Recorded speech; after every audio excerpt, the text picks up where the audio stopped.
talking about the book Escape from Samsara Poems. I wrote it over the course of a number of years, but I compiled poetry that had themes to it. So the theme is Escape from Samsara. In the beginning it talks about what samsara is and what escape from samsara is. So samsara is a psychological process by which we habitually create the world we exist in moment by moment. So it's basically the world we exist in now, but the flip side is escape from samsara, which is like breaking free of those habitual patterns and finding, seeing the world in a different way, seeing the world in kind of a way of peaceful or finding peace in it. So the Dojin quote, Dojin is a Zen writer, a Zen poet, who says, if you cannot find the truth right where you are, where do you expect to find it? So I'll read a couple of poems that have to do with that theme, and it's kind of like progression from although it's not ordered in that way. A lot of the poems have to do with childhood and my own memories and dreams and experiences as a child and experiences growing up, and reaching a point where you realize that things are kind of like more meaningful, finding meaning in life and finding meaning in what you're doing. So one poem I wrote about, originally it was called Summers Away in India, but then now it's called Kofi. So let's see.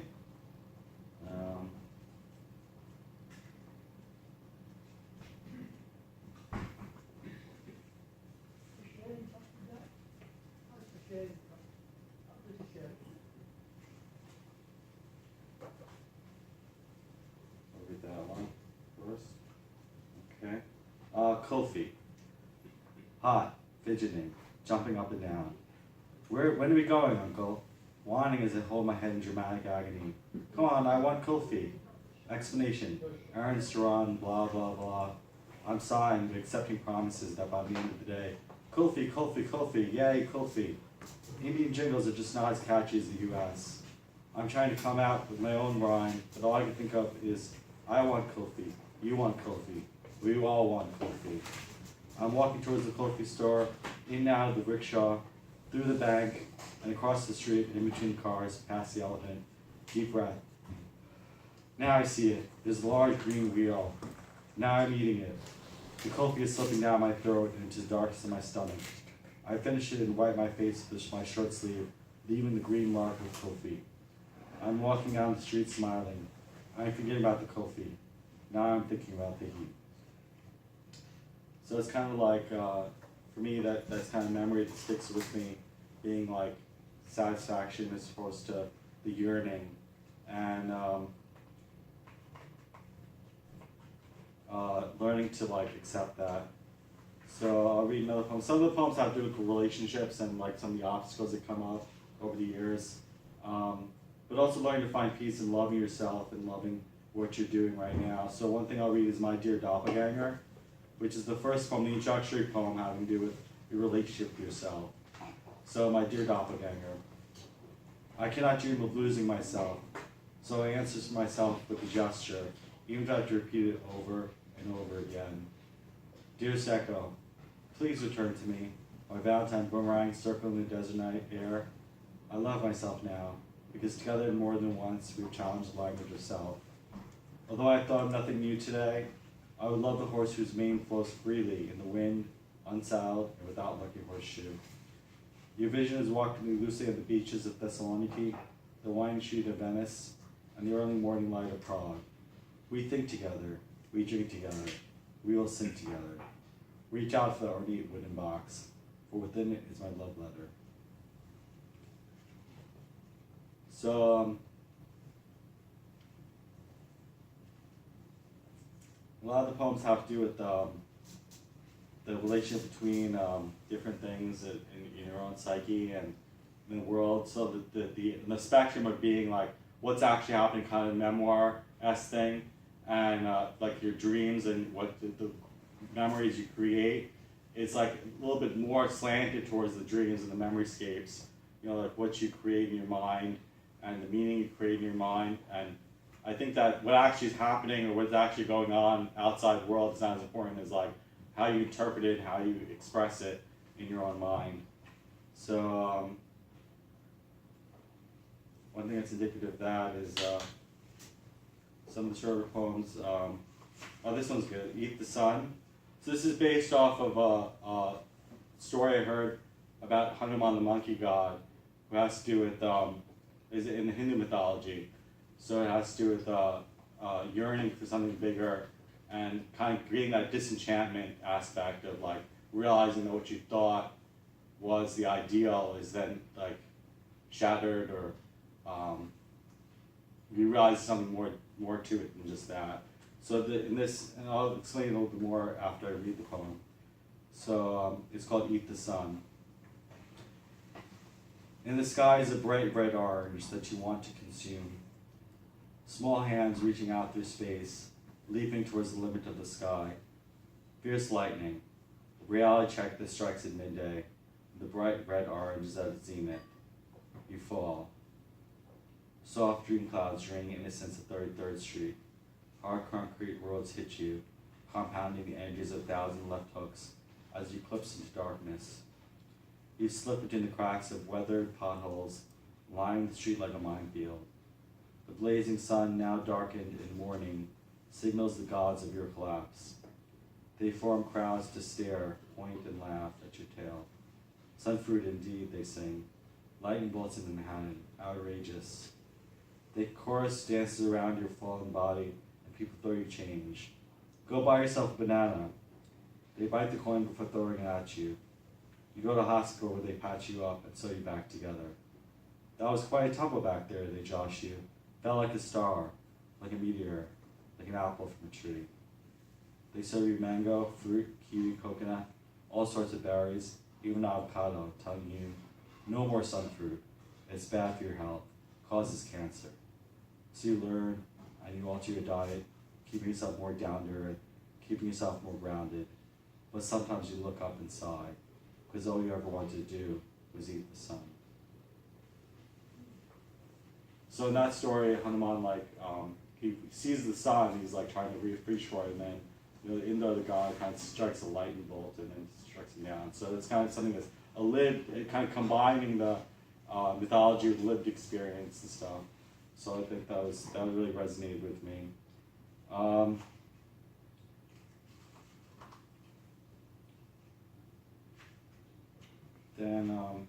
Some of the poems have to do with like found language, how created through the creative process, created through found language. So I find like signs or things that are kind of the commonplace.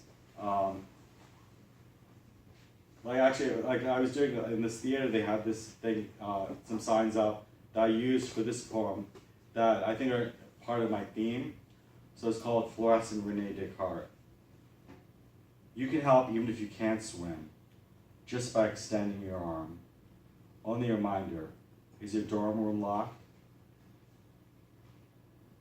So there's a sign outside of a swimming pool that you can help even if you can't swim, but I think like part of it, kind of taking it out of context and bringing it into a poem kind of enshrines it in a way that shows that like, even when we try to help people, we try to extend ourselves, there's still some aspect of like protecting ourselves from the dangers of the world, this kind of thing, and it kind of really resonated. When I saw that sign, only reminder is your dorm room locked, I was like, that kind of made a connection. And a lot of these things come from exercise I've done in poetry classes and different things and techniques I've learned in different workshops.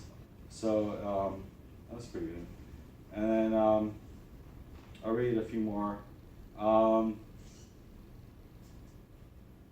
they patchwork together different memories and aspects of my life that are kind of hinted at in the poems. So this one's called Collage of Wings. Dreams float heavily in the campus lake as together we observe birds chase each other across the surface of the pond. You flee the scene of a potential kiss, leaving me haunted by a vision of another body of water and an unspoken threat. Wings attached to human back are always a mangled metaphor for the perfect cessation of my desire for you. Having floated through careers awaiting your imminent return has never materialized, I've seen the face of your namesake not kissing me in bed. Years from now, meet me in the library, announce at 5 minutes to closing that it's time to leave, but I will linger as the patrons disperse, till there's only us and the empty stacks.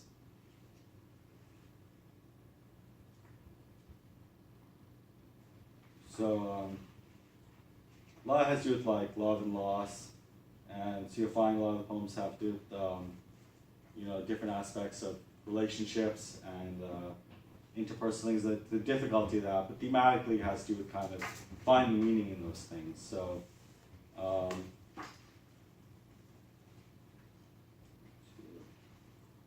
the thought that is underwater moonwalk. Your present self wants desperately to go back 20 years to bestow on your past self the knowledge gained from the very same experiences you travel backwards to avoid. Apropos of a paradox, you can't stay in the wind, wave, and earthquake in the middle of a torrential downpour, now or yesteryear. But your once colorful parasol is an unlucky haven for your future double, who has long since forsaken the use of umbrellas. Dark chocolate melts in your mouth as you watch a Fellini film.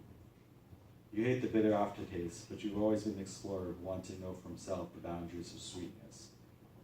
There is only a panoramic point of view shot, existentially tall grass bending in the breeze, a symphony of glass shattering, a barren landscape of a winter that is never followed by spring, framed by your meaningful absence.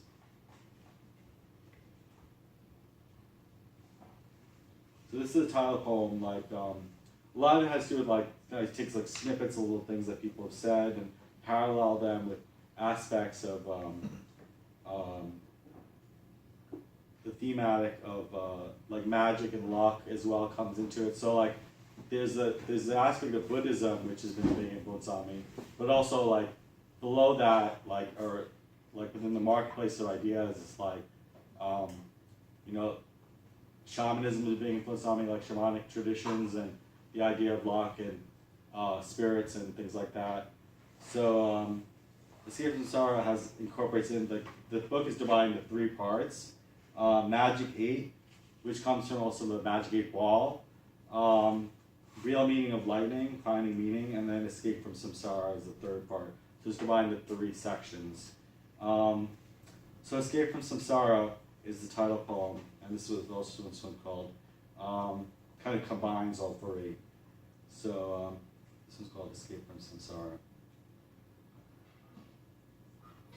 My Dharma teacher told us about a game of make-believe he played with his brother, in which he was Tarzan, being the $6 million man, which reminded me of a game I played with my sister called Escape from East Berlin, which he was never into playing. I wonder what make-believe games Prince Siddhartha played when he was a child, because I'm sure Shakyamuni Buddha must have had quite an imagination to have seen the world without suffering, to make us believe it was in the realm of possibility. I reflect on how the kids from Corona don't want to listen to me when I try to tell them they should draw the faces of Chiba figures, proportionally smaller than normal humans, with the eyeliner in the lower fourth of the face, and how when riding the subway back to my apartment, my father tells me not to take up 2 seats from my bag because it's against the rules of riding the subway.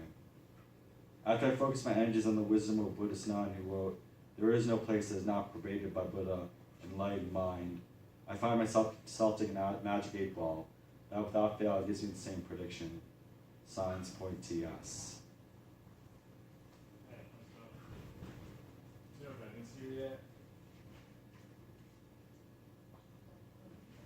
So one technique is N+7, which is when you take a text and then you put it into this internet generator, and it'll change all the nouns into 7 later. It'll change all the nouns in the dictionary. It's 7 later in the dictionary. So I use that technique to kind of create the fodder for this poem. I took a traditional Buddhist text and then put it into the N+7 generator, and then I kind of revised it there to make it more kind of fit the vision that I had with the book. So it was created from, it created this poem, The Real Meaning of Lightning. There is nothing within the watch that can identify the watchmaker. Sometimes the watch is relaxed and immobile. The watchmaker can be very busy, darting from one opera obligation to another. Some people think that the beer is intoxication or some part or function of the drunkenness. The beer is a physical object that can be seen within the fantasies or photographed or drank in secret. In scriptures, the hammer is contained within the idea of the nail, one inseparable from the other.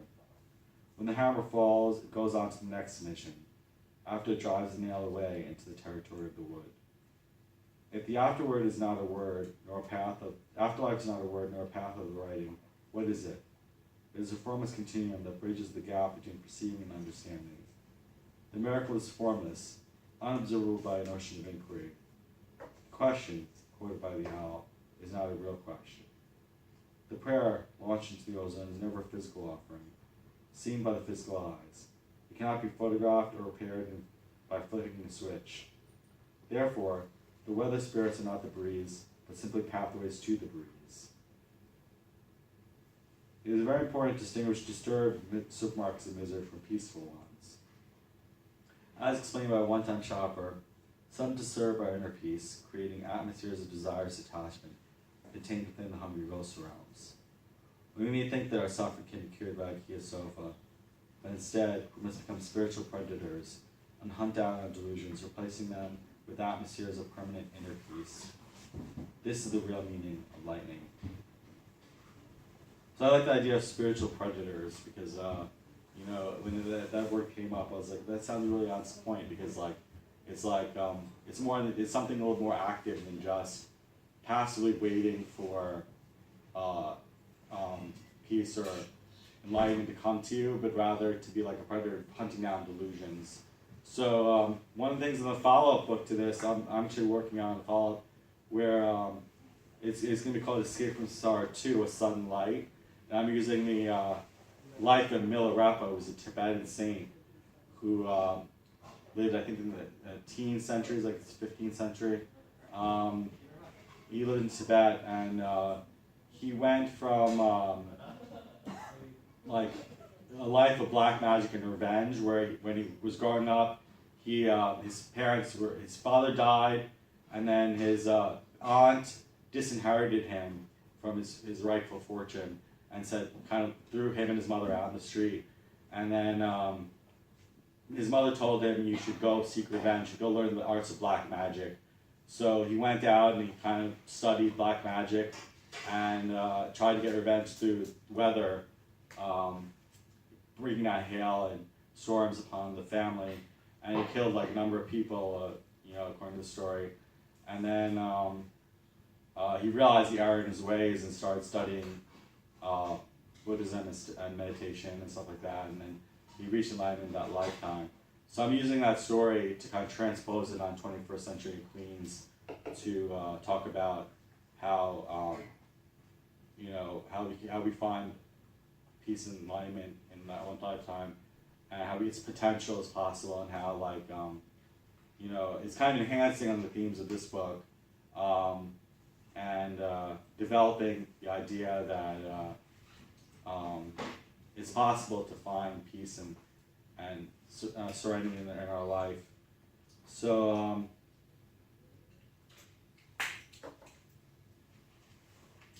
sometimes like confronting the negative aspects too, and death, and the understanding that we're on the verge of extinction. It's always people think of death as being a way to understand the meaning of our life. So this one has to do with that versus nature. Alan strikes a wooden match, setting the kindling on fire, as I hold up a black umbrella to shield the flames. As the box burns, Jeff asks, what good is starting a campfire in the downpour? It will only die out. Alan remains adamant. I just want to prove we can, before lighting the umpteenth match, and for a moment, the fire burns wild colors as the water falls down to the flames, before it finally succumbs to the storm. Stacy prepares his tent for Scrabble as the smoke gently rises. So let's read one or two more, and then let's keep the questions. So,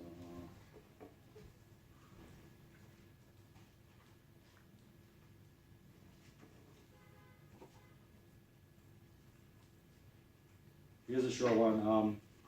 having to do again with like a lot of questions about rebirth and reincarnation come up. A lot of people talk about the literal aspects of rebirth and reincarnation being like, but I think in Buddhism it's different from like other traditions because they kind of acknowledge that the life is just a dream. So life is like a dream-like aspect. So everything's created by mind. So every moment to moment, we're creating this world, and the world we create is based on what we created the moment before. So Buddhism teaches that we're kind of trapped in this linked chain where it's like each moment we're creating a world, and based on